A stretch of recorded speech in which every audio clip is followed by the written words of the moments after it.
The Pandora Papers, a massive investigation of millions of leaked documents from offshore bank accounts, detailing how some of the world's wealthy, from world leaders to celebrities, hide their assets from authorities and tax collectors.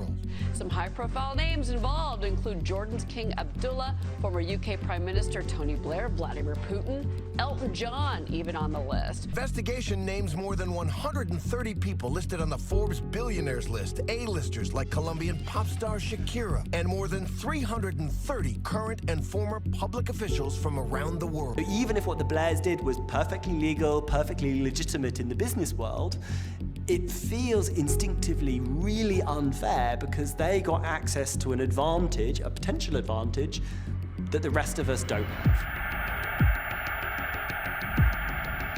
Pandora Papers, the dead don't die. What does Shakira, the president of Kenya, Uhuru Kenyatta, and Elton John have in common? They were all named as beneficiaries of Pandora Papers, a colossal and unprecedented leak of tax avoidance evidence exposed by the International Consortium of Investigative Journalists, the ICIJ. Almost 3 terabytes and approximately 12 million files worth of proof that the elite of nearly 100 countries have been avoiding taxes, hiding assets, and secretly holding real estate in foreign nations. There are around 330 politicians and 130 Forbes billionaires among them, as well as celebrities, fraudsters, drug traffickers, members of the royal family, and religious leaders from throughout the world. While some of the data date back to the 1970s, the vast majority of the files examined by ICIJ were produced between 1996 and 2020. They cover a wide range of topics, including the formation of shell companies, foundations, and trusts, the use of such entities to buy real estate, yachts, jets, and life insurance, to make investments and move money between bank accounts, estate planning and other inheritance issues, and tax avoidance through complex financial schemes. Some papers have been linked to money laundering and other financial crimes. The information on so-called beneficial owners of corporations registered in the British Virgin Islands, Seychelles, Hong Kong, Belize, Panama, South Dakota, Delaware, and other secrecy jurisdictions is unparalleled. They also provide details on the shareholders, directors, and executives. Was this legal? How much money is hidden offshore? How did they do it?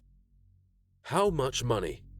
Estimates have ranged from $5.6 to $32 trillion, according to the ICIJ. This number is hard to comprehend. USA's GDP for 2020 was $20.94 trillion. The closest leak of this size was the Panama Papers, where the leak was a mere $2 trillion. That's a lot of money. You know what doesn't cost any money? Hitting that like button down below. It's free, but it helps me out tremendously as a small YouTuber.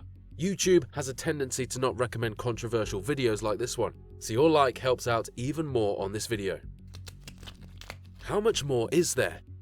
The Pandora Papers investigation provides a wide overview of secrecy countries and offshore service providers, although the information is lacking.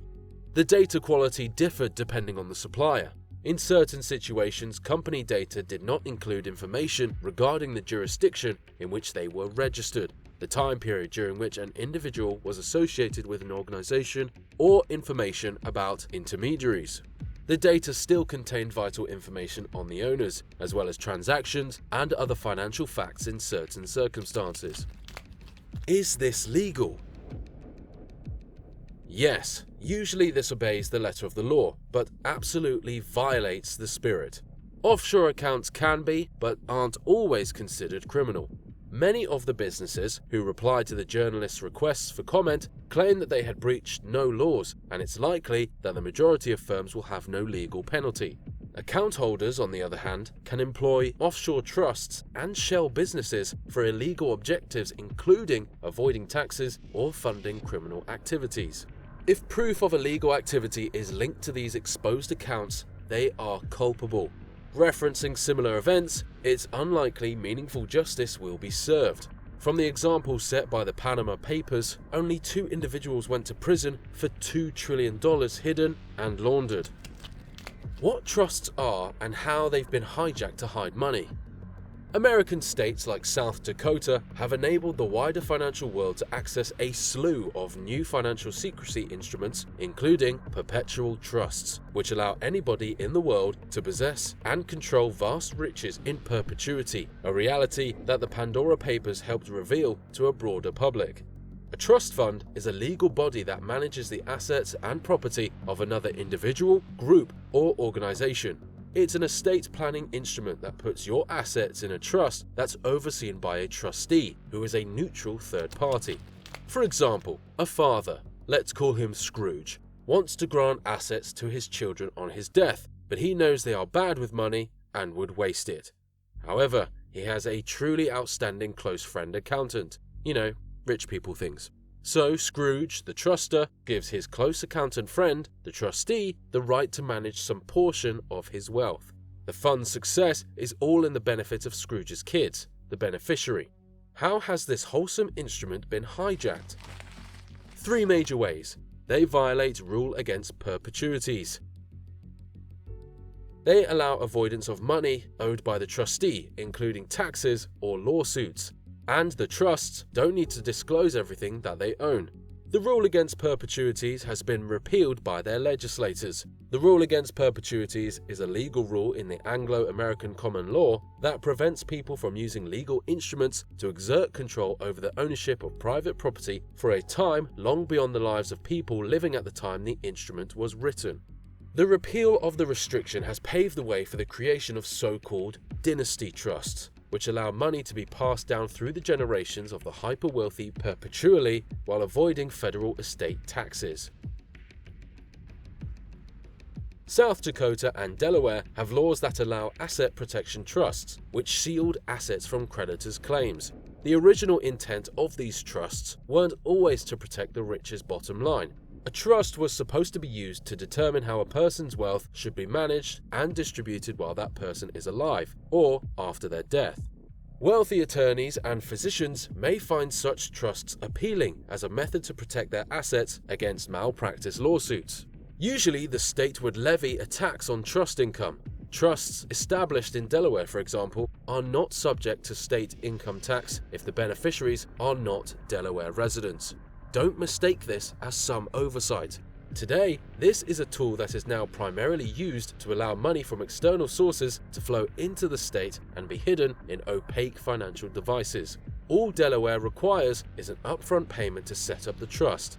South Dakota does not tax personal income, corporate income, or capital gains. All the other mentioned countries like Seychelles or Belize have their own taxes, but you get the picture.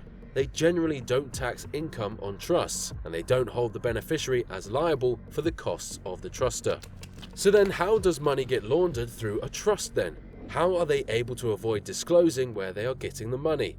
Let's suppose a member of a ruling family, maybe Mr. Kenyatta is paid a bribe by an arms manufacturer in order to influence the awarding of a contract for the supply of tanks. The member of the ruling family will not want to receive this money directly. They will want to benefit from this money whilst avoiding detection. They will set up a trust, owned and managed by a banker.